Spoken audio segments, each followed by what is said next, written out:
The Gemara relates at the end of Makkos that Ram Gamliel, Rabbi Eliezer ben Azariah, Rabbi Yeshua heard sounds of triumph, victory, success emanating from the city of Rome. And they wept. They wept over the success of the enemy of the Jews. But Rabbi Akiva laughed. When Rabbi Akiva was asked, why are you laughing? Rabbi Akiva responded very simply, Im la'ovrei ritzaynai kach, la'oisei ritzaynai lo'kol shekain. If this is reward for those who violate the will of Hashem, imagine the reward for the Jewish people who fulfill the bidding of Hashem. Likewise, Reb Gamliel, Rabbi Eliezer ben Azariah, Rabbi Yeshua cried. They wept when they saw foxes pouncing on the Temple Mount. But Rabbi Akiva laughed. Rabbi Akiva said, if the prophecies of doom and gloom are being fulfilled, surely the prophecies of the future happiness of the Jewish people will be fulfilled.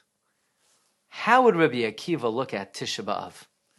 Rabbi Akiva probably would appreciate why Tisha B'Av is called a moyed. As mentioned many times, Tisha B'Av, in a certain sense, has the halachic status of a moyed. We don't say Tachnun on Tisha B'Av. We don't say Tachnun even the Mincha before Tisha B'Av. Let us use the approach of Rabbi Akiva and apply it to Tisha B'Av. You know, if you take all the tragedies that ever happened to the Jewish people, Churban Bayis Rishon, Churban Bayis Sheni, Crusades, forced conversion, Inquisition, pogrom, Holocaust. Do you know how the Navi captures all of these tragedies? The Navi Yeshaya says, Birega katoin azavtich. For a brief moment, I've forsaken you. All of the tragedies of Jewish history, God says, I just forsook you for one moment. Uverachamim gedolam akabtzech. But in the future, with great mercy, I will gather you in.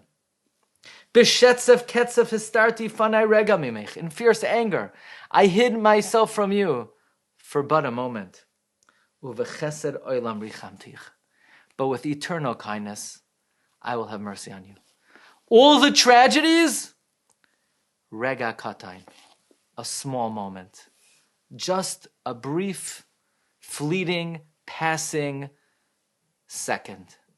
The future redemption, the future bounty, happiness, success, the Yemois HaMashiach, that's Rachamim Gedolim. Relative to the tragedy, it's great mercy. Relative to the tragedy, it's Chesed Olam. So the tragedy in the eyes of Hashem is small. The success, the happiness of the Yemois HaMashiach is Gedolim, great. It's Olam, eternal. Let's extrapolate now, because we know the magnitude of Jewish suffering. If the happiness of the days of Mashiach is great and eternal compared to the tragedy, what a great magnitude.